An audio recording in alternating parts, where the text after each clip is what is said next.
매주 수요일에는 충청의 젖줄 금강과 금강변 사람들의 이야기를 들어보는 시간입니다. 비단 물결, 사람 숨결. 금강 해설사 최수경 선생님과 함께합니다. 네, 어서 오십시오. 네, 안녕하세요. 네, 안녕하세요. 네. 우리가 지난 시간에는 두 번째에 걸쳐서 무주에 대해서 이야기를 나눠봤는데요. 네. 선생님과 무주 이야기를 나눠보면서 금강에 혼이 있다면 어떤 것일까 생각해봤습니다. 아마도 그 영혼은 금강과 함께하며 살았던 옛사람들의 혼을 이야기하는 것이 아닐까 생각해봤는데요. 사람들의 역사 속에서 생성된 문화와 그 발자취 속에서 울고 웃고 성장하며 발전해온 우리의 이야기, 우리의 혼이 금강에 고스란히 묻어 흘러간다고 생각해봤습니다. 네. 멋진데요. 네. 우리가 금강 이야기를 나눈 지 이제 2달 되어 가는데 네. 이미 제가 갖고 있는 생각을 우리 선생님께서 잘 갈파하고 계셔요. 아유, 감사합니다. 이렇게 심오한 의미까지 던져주시고 정말 놀라운데요. 네, 다 선생님 덕분입니다. 네, 말씀을 워낙 잘해주셔서 제가 감명을 받아서 이런 아유. 말이 저절로 나오는 것 같습니다. 정말네요. 네. 지금 우리가 금강 상류에 대해서 이야기하고 있잖아요. 네. 네, 앞으로 흘러갈 길이 멀기만 한데요. 또 어떤 이야기들이 있을까 굉장히 궁금해집니다. 네, 네. 이렇게 관심 갖고 들어주셔서 저도 정말 고맙기만 합니다. 네. 자, 그러면 이제 무주를 나온 금강이 흘러가는 곳은 어딘가요? 네, 이제 금산으로 흘러 들어갑니다. 네, 금산. 바로 금산군 부리면 방우리라고 하는 곳이에요. 네, 방우리. 이름이 매우 예쁜데요. 네. 왜 방우리라고 할까요? 금산군 부리면 일대는 사실 과거에 전라북도 땅이었어요. 네. 그러나 지금은 충청남도로 편입이 되었는데요. 네. 유독 이 부리면 방울이만큼은 전라북도 땅의 방울처럼 깊게 들어가 있죠. 마치 충남의 방울처럼 달랑달랑 달려있다 해서 방울입니다. 그런가요? 재밌는 표현이네요. 네. 사방이 전라북도인데 유독 충남 금산 땅만. 네, 금산 네. 땅이군요. 네. 여기가. 방울이는 큰 방울이와 작은 방울이로 나뉘어져 있어요. 네. 특히 작은 방울이는 삼면이 강에 막혀 있고 한 면은 험준한 산에 막혀서 정말 드나들기 어려웠던 육지 속의 섬마을이었죠. 네. 또 수시로 강이 범람하는 자갈밭 땅이라서 사람이 살 수 없는 곳이었어요. 네. 그런데 이곳에 사람이 살게 된 것은 전쟁 이후 피난민들에 의해서 이 넓은 모래땅 장자벌을 농원마을로 개간하면서부터입니다. 네. 그럼 역사가 그렇게 길지는 않았네요. 물론이죠. 네. 방울이 역시 지난주에 우리가 무주 안섬과 뒷섬처럼 육지 속의 섬마을이었는데요. 네. 바로 이 강 속에 묻혀 있었던 말 그대로 방울이 자체가 강이었었어요. 근데 6.25 전쟁 이후에 남쪽으로 내려온 피난민들이 살 거처를 나라에서 제공을 했어요. 네. 세상에나 그것이 아무도 살 수 없는 강가의 자갈밭이었던 거죠. 아이고. 네. 그래서 이곳을 개간해서 살 재주가 있으면 한번 살아봐라. 국가에선 그렇게 한 거죠. 좀 너무 무지막지한데요. 네. 그런 험악한 곳을 또 내주면서 개간해서 살라고 했군요. 네. 네. 좀 너무한 것 같습니다. 강가의 돌밭을 어떻게 그러면 열심히 개간했겠네요. 어쩌겠어요. 네. 먹고 살아야 되니까요. 네. 그것도 나라에서 내준 땅인데요. 그런데 우리 민족이 어떤 민족인가요?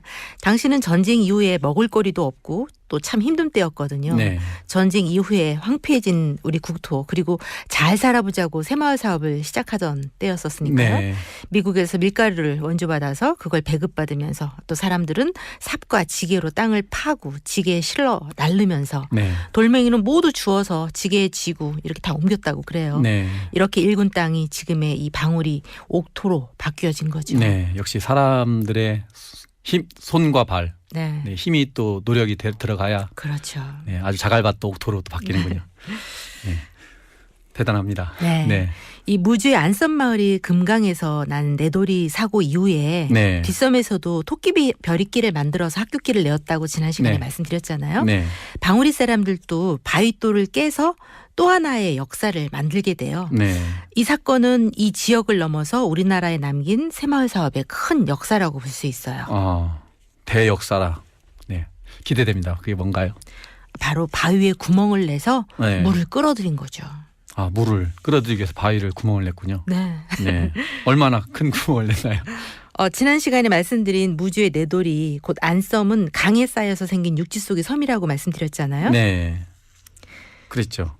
그렇게 또 삼면이 강에 둘러져 있지만 한 면은 높은 산과 이어져 있군요. 네네. 네. 바로 표주박형인 거죠. 네. 그러니까 네, 표주박의 주둥이 아래 목 부분에 서면 네, 오른쪽으로 강이 들어와서 안섬을 한 바퀴 돌아서 네, 왼쪽으로 예. 돌아 나가는 모습 이 한눈에 그림, 볼 수 있겠군요. 제가 보여드리는 그림처럼 네. 그렇게 표주박형인데요. 이렇게 오른쪽 상류, 금강의 상류와 왼쪽 금강의 하류 이 고도차는 12m예요. 크네요. 예, 이런 네. 표주박형의 목 부분은 불과 100m도 안 되거든요. 네. 이 부분에 구멍을 뚫은 거죠. 그래서 이게 통하게. 네. 네. 어떻게 구멍을 냈을까요? 사실 이 계획은 1940년대 초에 이 한국의 토지를 수탈하는 기관이었던 동양척식회사라고 네. 일본 사람이 일본 만든 거죠. 네. 그 무주 지사장이던 일본인에 의해서 세워진 계획이었었어요. 이 바위산에 한 27m쯤 파던 이 굴 공사가 이 8.15 광복과 함께 중단되었는데요. 1950년대 말에 이 방울이 주민 설병환 씨를 중심으로 해서 전쟁 피난민들에 의해서 다시 시작된 거죠. 네. 둘레가 2.3m의 둥근 큰 구멍을 엄청 크네요. 예, 네. 이 바위에 정을 끼워서 내는 겁니다. 석공들은 오른쪽엔 망치, 왼손에는 정으로 몇 센티씩 허리를 못 펴고 굴을 팠다고 그래요. 네. 또 이 주민들은 이 돌들을 손수레나 지게에 또 실어 날랐고요. 1963년도에 이 공사가 끝날 때까지 네. 뭐 장마가 치고 큰 물이 나면 이 바위 벼랑에 임시 물막이로 만든 길이 모두 유실되기도 하고 네. 또 지게로 돌을 날라다 길을 내는 작업을 정말 눈물로 반복해야 했다고 합니다. 네. 엄청 힘들었겠습니다. 네. 네. 이렇게 하루에 12m씩 굴을 뚫어 나갔는데요. 이를 멈추지 않았던 힘은 우리도 논이 생기고 쌀이 생긴다. 이런 꿈이 현실로 다가오고 있다는 걸 몸으로 느꼈기 때문일 거예요. 네. 강에다 볼을 막고 물을 가두고 또 상류의 물을 수로를 통해서 흐르게 해서 네. 이 12m의 상하류의 낙차를 이용해가고 이 터빈을 돌리는 거예요. 네. 그래서 하루에 물이 떨어지면서 내는 전기의 양이 60kW 정도 됐다고 하는데요. 네. 사실 1960년대면 호롱불이나 켜고 살던 그런 때 아니겠어요? 네. 전기가 좀 흔치는 않았던 것 같아요. 그렇죠. 그곳이 무주와 금산 오지 중에 오지라고 할 수 있는 곳인데 네. 여기 방우리에서 생산된 전기를 가지고 이 일대 마을을 전부 다 밝혔고 네. 또 인근의 영동까지도 전기를 팔았다고 해요. 네. 그리고 이렇게 생성된 전기를 가지고 돌을 골라내서 만든 그 문전옥답의 밭에 물을 대는 거죠. 네. 그 농사를 지을 수 있는 그런 밭이 이렇게 해서 만들어지게 된 거죠. 네. 자, 말씀 들어보니까 정말 새마을 사업의 대역사가 맞습니다. 네. 네. 저도 어릴 때 그 새마을 운동 할 때 아침에 일찍 일어나서 집안 한 명씩 나오라고 해서 네, 풀 메고 이렇게 개울가가 가가지고 네. 그때 동네 사람들이 다 모였었거든요. 그랬군요. 네, 그때 좀 일이 생각나는데요. 네. 자, 방울이와 또 새마을 사업에 얽힌 이야기 들어봤는데요.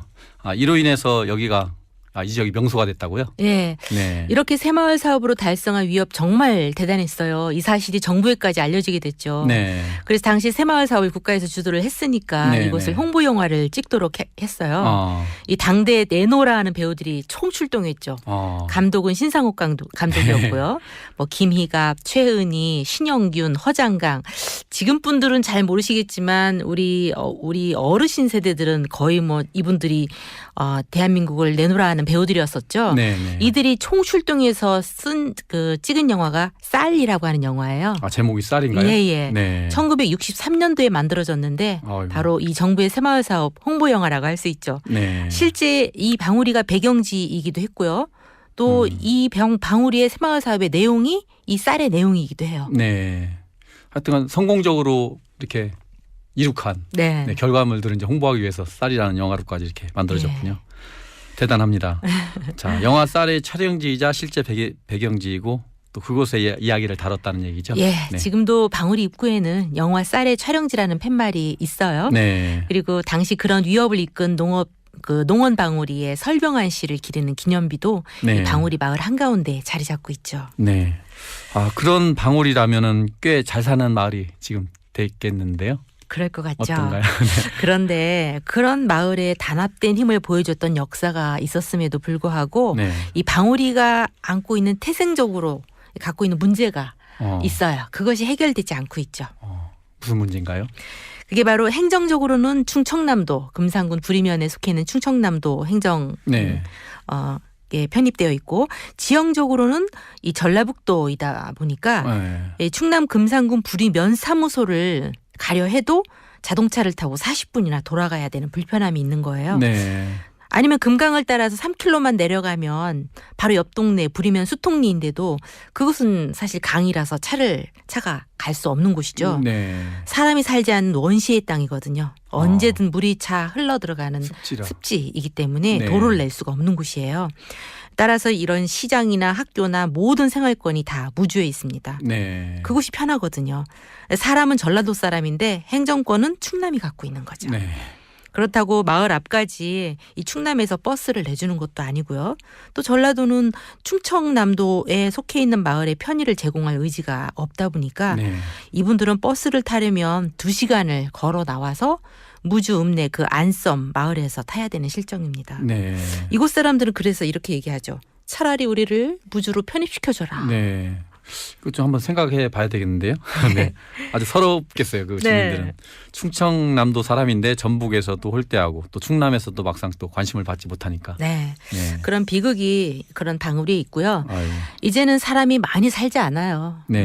모든 시골들이 다 그렇지만 네. 젊은 사람들은 일찌감치 나갔고 이제는 그 방울이를 읽었던 자녀분들이 몇 분 그 방울이를 지키고 계시는데요. 네. 여전히 그 마을에 들어가는 표주박 목을 뚫어서 만든 수로에서 소수력 발전은 여전히 생산되고 있고요. 네. 또 방울이 문전 옥답은 이제 쌀농사가 아닌 농사지을 여력이 또 사람들이 안 계시기다 보니까 네. 밭으로 바뀌어서 이 묘목만 많이 심겨진 그런 상태입니다. 네. 아, 방울이 역사가 점차 잊혀져 가는군요. 네. 네. 사람들이 살지 않게 되면서 이제 네네네. 또 그러게. 반면에 사람이 모여 살지 않다 보니까 네. 또 좋은 점은 있어요. 자연 상태는 비교적 양호하죠. 그렇겠죠. 네. 말 그대로 이게 오지고요. 네. 또 금강 물길 때문에 자동차나 뭐 또 걸어서 이 금산으로 수통리로 갈 수 없는 이런 지형적 여건이 있다고 말씀드렸잖아요. 네. 그래서 굉장히 이 구간은 경관이 수려합니다. 네. 아, 사람 살기가 힘들면 또 반면에 자연이 또 잘 보존될 수 있어서 네, 그런 점이 있네요. 예, 또. 예. 네. 저는 그래서 금강 상류의 많은 구간 가운데에서 이 방울이 금강 구간을 금강의 속살이라고 표현을 해요. 네. 금강의 속살이라. 네. 참 재밌는 표현입니다. 네. 네. 속살이라면 또 쉽게 우리가 접하지 못하는 볼 수도 없고요. 네. 네. 그런 뜻인가요? 맞아요. 네. 누구나 여인의 속살을 보는 건 쉽지 않겠죠. 네. 네. 여인이 아니라 또 남성도 뭐 속살을 함부로 보여주기 쉽지는 않겠죠. 네. 그러면서 또 쉽게 상처내거나 아프게 하면 안 되는 것이 바로 속살이잖아요. 네. 아주 연약한 부분이라고 네, 할 수 있죠. 그만큼 이것은 오염되거나 훼손되면 안 된다는 것을 의미할 수 있죠. 네. 그런데 이곳이 경관적으로도 좋고 생태적으로도 또 다양하고 풍부해서 사람들이 많이 모여들고 있어요. 네. 최근 들어서는 오프로드 자동차들이 들어와서 캠핑을 하고 또 행락객들이 버리고 간 쓰레기로 이 구간이 아주 몸살을 앓고 있어요. 아, 또 마음이 아픕니다. 그런 네. 또 환경을 또 훼손하는 일이 또 발생하는군요. 네. 네, 너무나 또 아름다운 곳은 언제나 그 모습이 변치 않길 바라면서도 사실 이용하면서 그런 생각을 하지 못하는 점이 있죠. 네. 네. 이곳은 언제든지 큰 물이 멍석물처럼 밀려와서 물 깊이가 그러니까 깊어지는 곳이거든요.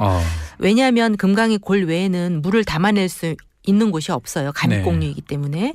그래서 이곳에 길을 내거나 도로를 포장하는 것 또는 다리를 놓아서 이런 수통리와 방울이를 연결하는 것은 말처럼 그렇게 쉬운 일이 아니거든요. 네. 그렇게 되면 우선은 경관이 망가질 거고요. 무엇보다도 안전과 직결되기 때문에 과도한 건설 사업이 들어갈 수밖에 없어요. 네. 제가 금강 400km를 수도 없이 드나들면서 유일하게 금강의 속살이라고 표현하는 곳이 이 방울이 외에는 달리 표현할 방법이 없을 만큼 네. 굉장히 그 소중한 구간이라고 저는 보는데요. 네. 그 마을 사람들의 편익도 중요하지만 정작 방울이는 생활권이 무주잖아요. 네. 수통리로 길을 뚫는다고 해도 수통리 역시 부리면 사무소로 가려면 30분을 나와야 돼요. 네. 그래서 그 길을 이용하는 사람의 대다수는 사실은 이 지역에 생활하는 사람들이 아니라 외지 관광객이 될 수 있다라는 거죠. 네. 그렇다면 답은 나오는 거예요. 이분들이 길을 내달라라고 다리를 놔달라라고 많이 하시는데 네. 사실 관광객을 상대로 이익을 취할 수 있는 사람들의 의사가 없는 건 아니라고 저는 봅니다. 네. 자, 오늘 최수경 선생님과 방울이의 새마을 사업에 얽힌 과거의 이야기, 그리고 현재 방울이가 안고 있는 과제를 들어봤는데요. 결국은 그것들이 방울이의 지형적 또 지리적 조건에서 비롯된 것으로 보이고요. 네. 험준한 만큼 불편하지만 또 험준한 만큼 그 환경이 미래에는 자원이 된다. 저는 그렇게 한번 생각을 해보고 싶습니다. 맞습니다. 네. 자연의 위대함 앞에서 인간은 정말 초라해요. 때로는 자연을 극복하고자 하는 인간의 노력이 이런 초라함을 덮고 빛나기도 하죠. 네. 우리는 과거 속에서 자연과 인간이 조화롭게 어울리는 이 지금의 방울이를 만들게 되었는데요. 그런 면에서 방울이의 역사를 좀 조명해 봐야 되겠다 생각을 해요. 네. 또 그들의 삶의 지혜를 또 찾아봐야 되고요. 앞으로 사실 뭐 기후변화, 환경위기 정말 상상하기 어려운 이런 환경 재난이 우리 앞에 펼쳐져 있고 네. 이런 과제를 우리가 또 수행을 해야 되는데 이런 것들을 슬기롭게 헤쳐나가기 위해서는 조상들의 삶의 지혜 또 협동하는 마음, 네. 새마을 사람과 같은 협동하는 마음 그리고 함께 그 마을을 일으켰던 그런 공동체 이런 것들을 되새겨봐야 한다고 저는 생각을 해요. 네. 바로 미래의 열쇠는 과거에 있다. 저는 늘 그렇게 이야기합니다. 과거에 옹고지신 그 네. 뜻인 것 같은데요. 저도 근데 예전에 그 새마을 운동하고 했을 때 아까도 말씀 잠깐 드렸지만 공동체라는 네. 걸 느꼈을 때 네. 같이 모여서 여러 사람들이 다 집집마다 나와서 같이 일하면서 뭔가 마을도 가꿔가고 네.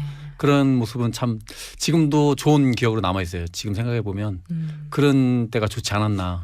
지금은 너무 개별적으로 통제도 안 되고 말도 안 듣겠지만 지금은 나오라고 해도 맞아요. 그때가 좀 그리워지긴 해요. 네. 네. 공동체. 그래서 최근에 네. 사람들의 화두는 공동체 운동인 것 같습니다. 네. 이제 회복돼야 되겠고 회복하려고 또 많이 노력들을 하시고 계신 것 같습니다. 네. 네. 자, 오늘 말씀도 역시 의미와 재미 뭐 두 가지를 다 갖춰 주셨는데요. 여기서 오늘 이만 마무리하고요. 네, 선생님 오늘 감사했습니다. 네, 저도 매우 흥미로운 시간이었습니다. 네. 고맙습니다. 네. 지금까지 금강해설사 최수경 선생님이었습니다.